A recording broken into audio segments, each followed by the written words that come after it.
पूर्वांचल नामा में आप सभी का स्वागत है। मैं हूं शक्ति प्रकाश श्रीवास्तव। रैली के जरिए संजीवनी की तलाश। बहुजन समाज पार्टी सुप्रीमो मायावती इन दिनों अपनी पार्टी की साख को लेकर खासी बेचैन है। एक अरसे से सत्ता से बाहर रहने की वजह से पार्टी का तेजी से गिरता जनाधार उनकी बेचैनी का सबसे बड़ा कारण है। यही वजह है कि उन्होंने सुनियोजित तरीके से विधानसभा चुनाव के लगभग 1.5 साल पहले ही एक सफल चुनावी रैली के आयोजन की योजना बनाई। इसके पीछे उद्देश्य था कि इससे अपने कैडर वोटरों को जुटाया जाए और समाज को अपनी ताकत का एहसास कराया जाए।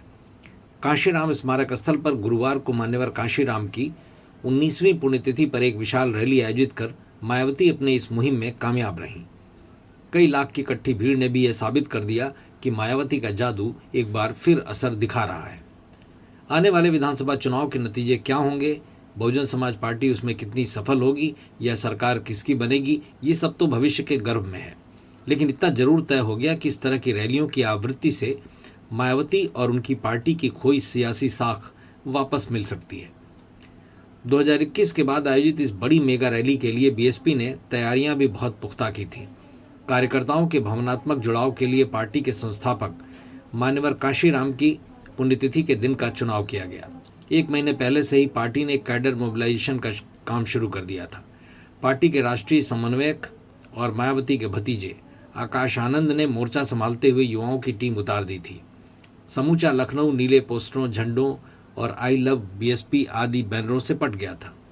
सभी सोशल मीडिया मंचों पर #बहन जी का संदेश ट्रेंडिंग में रहा। नतीजन लाखों की भीड़ जुट गई।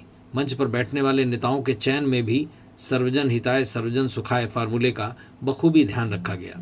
इसके तहत मंच पर मायावती के अलावा आकाश आनंद, आनंद कुमार, सतीश चंद्र मिश्रा और नौशाद अली सरीखे प्रमुख नेता मौजूद थे।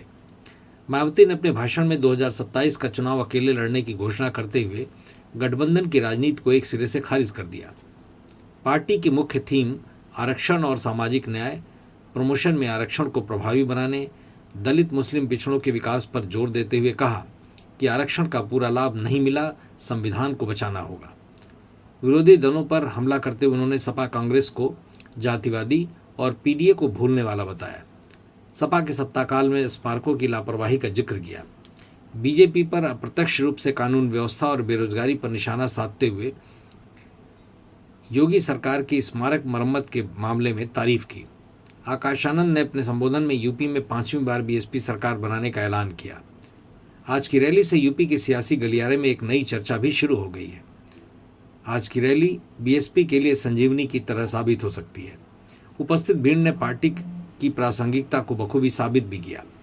आज की भीड़ से पार्टी को जो भी संजीवनी मिली है उसका असली परिणाम 2027 का परिणाम होगा। मतलब की बात में आज बस इतना ही। कल फिर मुलाकात होगी इसी समय, इसी चैनल पर। तब तक के लिए नमस्कार।